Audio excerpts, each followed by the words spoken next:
Years now, the world has poured resources into empowering the girl child, a long overdue revolution. But in the shadows, a quiet crisis is growing. African boys, especially in underserved communities, are battling academic setbacks, rising mental health issues, lack of mentorship. Are we unknowingly raising a generation of young men without direction, identity, or safe spaces?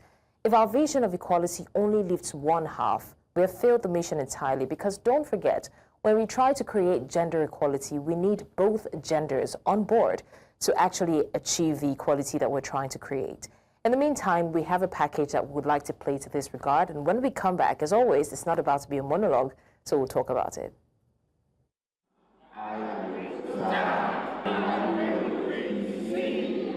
The school environment has been identified as a key area where not only academic excellence can be achieved, but fundamental to providing support to shape the moral upbringing of the boy child to be socially responsible.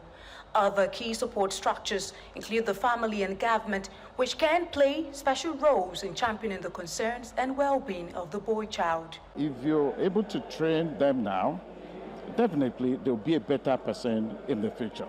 So that is the whole essence of this program. We have a committee dedicated to this purpose. We call it a Boys Child Committee. As we have this, we also have for the girls. So talking about the overall development of the boy child and the girl child. We need to continue to do more to create access to education, health, and social well-being so that children can grow, particularly boys, to their full potential. So this is what is important. There is no how you attempt to achieve your goal without facing challenges. But those challenges, sometimes will attempt to weigh you down. The most important thing is not being weighed down, overcoming those challenges. The guest speaker at this event to commemorate the International Day of the Boy Child, the Managing Director and Editor-in-Chief of award-winning television station News Central Television, Kayode Akintemi, while mentoring the students on developing self-esteem, charged them to rise up to the challenges and remain resilient. Even as the best, you still have room for improvement. So you have to keep standing, keep rising, keep going for the position that makes you to retain that position of being the best. So it's very important, and I give them 3 words: character, competence, and capacity. I give them an assignment. I said they should do their research on it, and they will realize that these are the key things that will help to shape you as a leader for the future. Some of the students say mentoring can play a significant role in their development. I make sure that I will work on myself better. I will not be as sluggish as I used to be. I'm going to be more agile. I'm going to respect my elders. I'm going to look at myself in the mirror every morning and say that I can do it in my life. While provision of support systems, a conducive environment, and the guidance to thrive are measures that can help prepare the boy child for the challenges of life, the society has been tasked to give them a chance to explore their full potential in becoming change makers and nation builders. In Abuja, for News Central, Aishat Salihu. We're still talking about the boy child and how necessary it is for the balance of the equation when we're talking about gender equality and gender balance.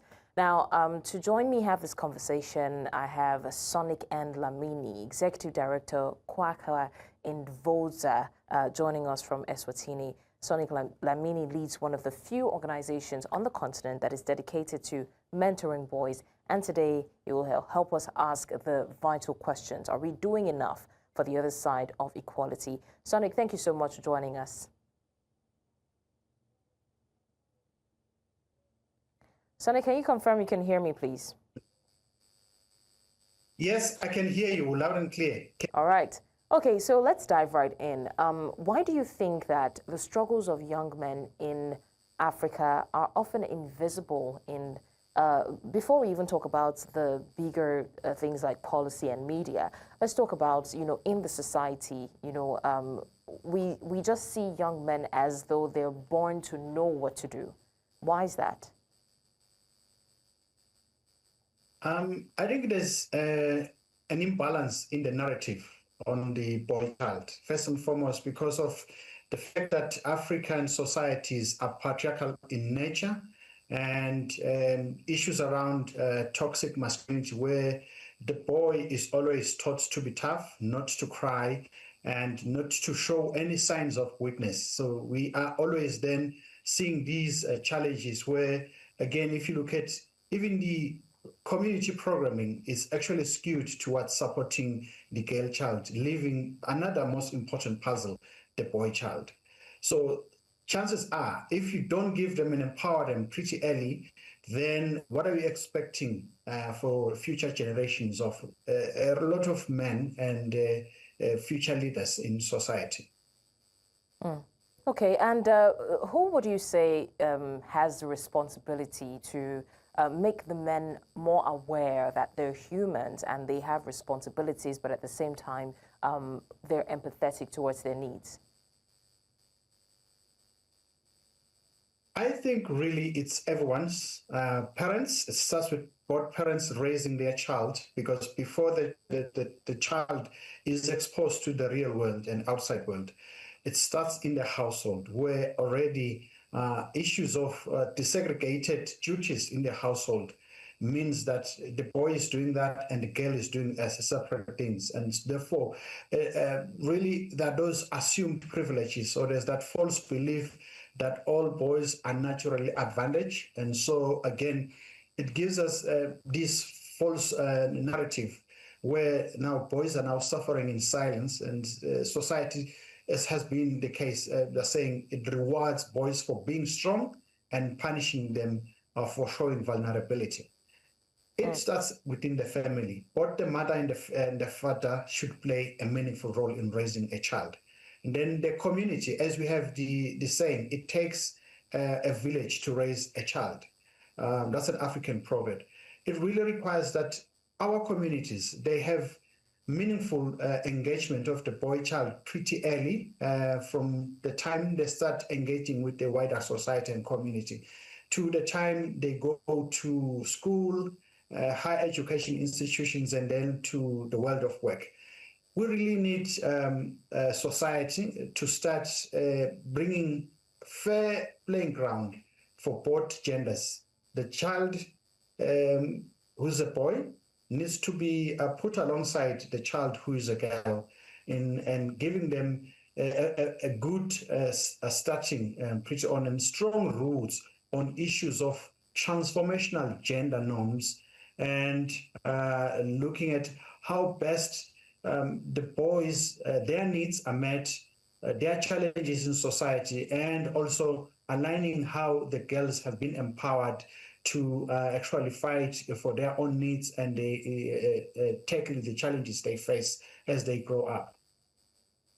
Now, some people feel, and this is where it's tricky, because the bias is that some people feel talking about boys takes away from the girl child's progress, and vice versa. How would you respond to that? It is not either or. The fact that we are supporting girls requires that we have to neglect the boys. It is not true that supporting the boy child takes away from the girls. In fact, it is empowering and improving on the welfare of the girl child. For a long time, society has empowered women, again, leaving the boy child behind. Now we're expecting an empowered girl to be able to live at par with a disempowered young man. And these women, they're supposed to find their colleagues, workmates, their husbands, and fathers who can raise future citizens. So we really need to actually ensure that we support them equally, and ensuring that empowered boys are able to support girls. Remember, a hurting soul hurts others. If a child, like a boy, has been left behind, they are hurting in a sense. Therefore, we want them to be well-rounded so that they are less aggressive and not promiscuous to using violent means to dealing and treating and engaging with the girl child and women in particular. We want gender equality to be equal, and gender equality means equality to everyone, not just one single group. So what would you say are some real consequences of leaving boys out of development, socially, emotionally, or economically? You would see in our society challenges around school dropouts for the boys because they are strong, they are tough, and therefore there are very few people and organizations are investing in the education of the boy child. So the boy child is already taught to start fighting for his own place in society. You see a lot of challenges in families, a lot of high rates of divorce, lots of mental health issues like suicide. You see a lot of anger and isolation leading to crime and serious extremism among the boys.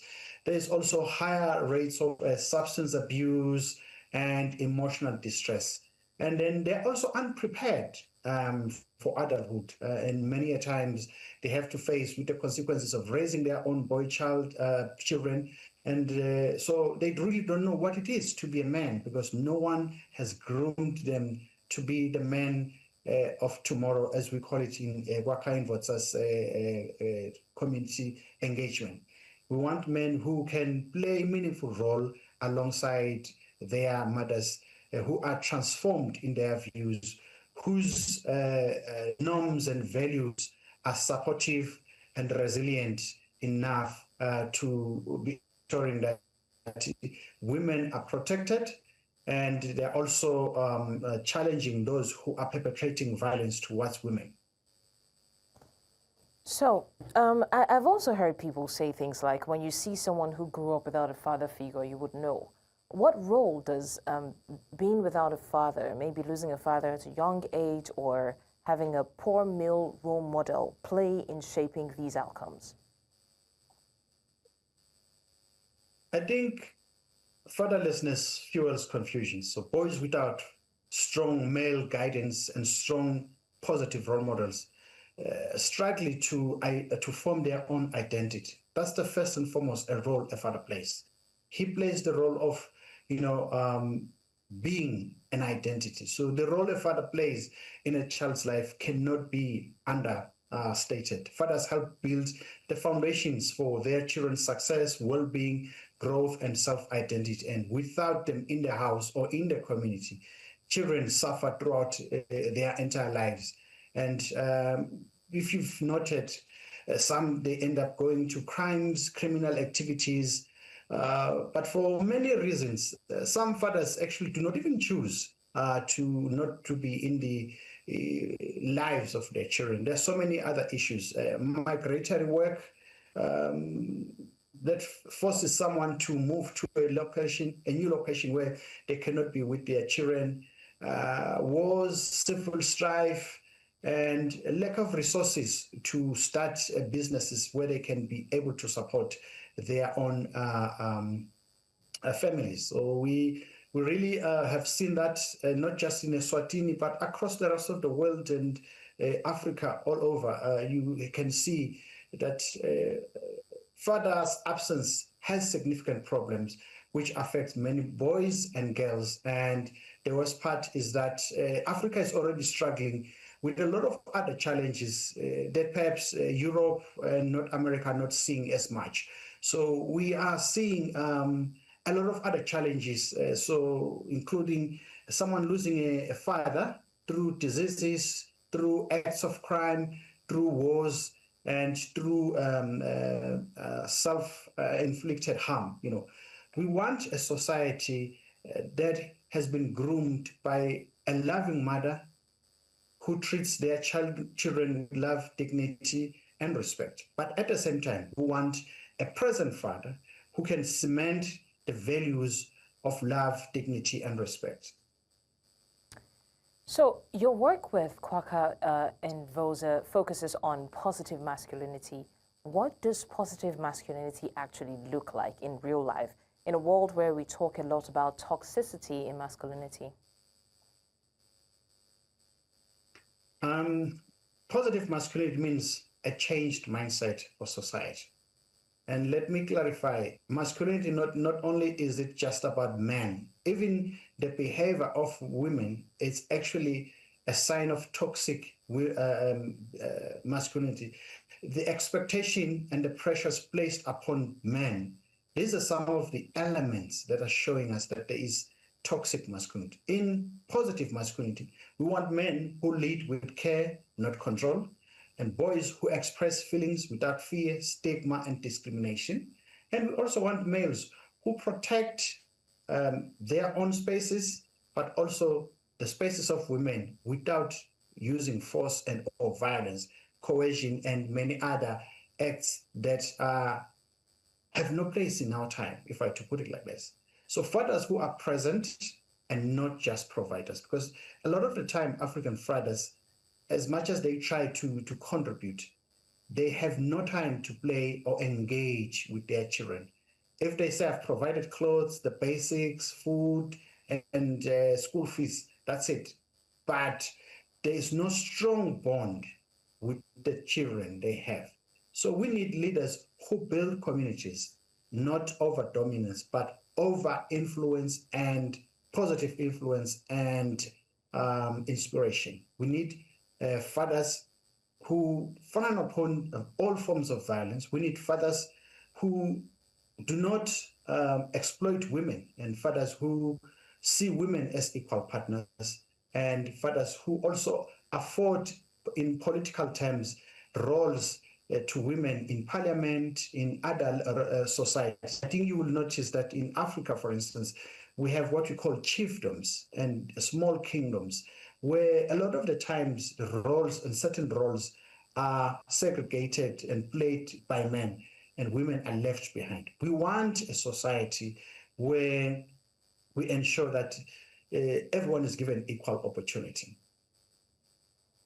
So I think that we've had a conversation around this, but what are the main reasons why you think till now in the 21st century it's still so hard for African men, that's boys who have grown to become men, to express emotions or to seek help?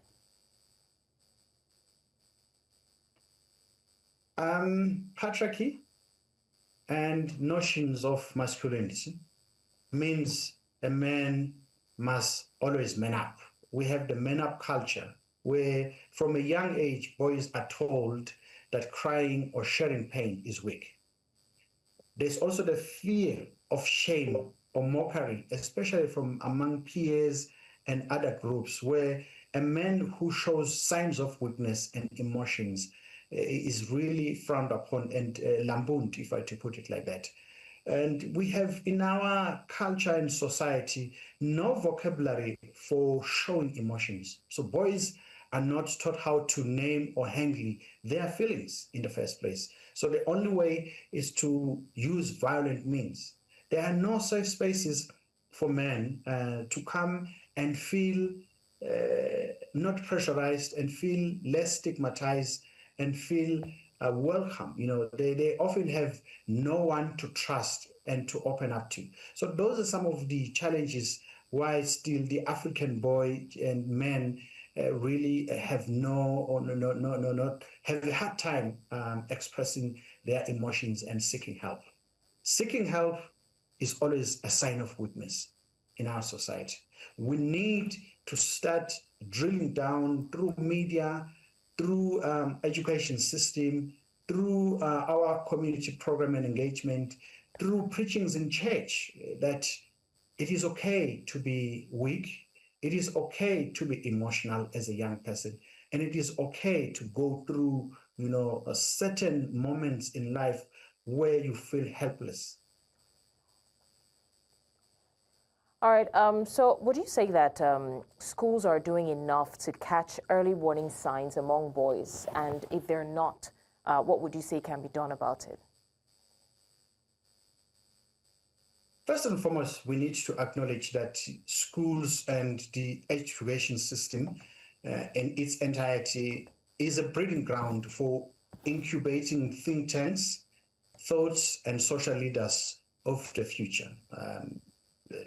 Primary schools up to the level of tertiary technical and vocational education centers and professional education systems where norms for gender equality are practiced and modeled, and where voices and ideas of women are valued and raised up, we can use the education system as powerful tools for accelerating progress towards equality and empowerment for all.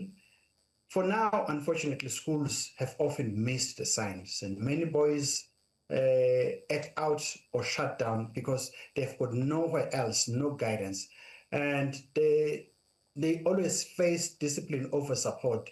Troubled boys are often punished corporally and are often ostracized and not helped or given the help they need. Help that helps, if I to put it like that. And more mentors and counselors are not found in schools. We need to have a lot of male mentors and counselors as part of the education system. Early interventions must be built into education and not just left to chance. So one of the things that we have noted is the fact that evidence has shown that gender equality issues impact and are reflected in the higher education systems in many African countries, which show unequal access to higher education, performance, technical and vocational education, social education, and professional development for the most vulnerable members of society. So there are very few resources and opportunities available for people to assist people to actually start seeing the early signs in education. We need to improve social protection in schools, starting as early childhood care and development. Mini, thank you so much for joining us and discussing the necessity of also prioritizing the young boys and men, especially on the African continent, so that we can have a balance across both genders. Thank you so much for joining us. Unfortunately, we can't have the rest of the conversation. I would have loved to ask more questions, but because of our time, we'll have to end it here. But thank you so much. Sonic Lamidi, the Executive Director of Kwakwa in Volta, joining us from Eswatini. Thank you for your time.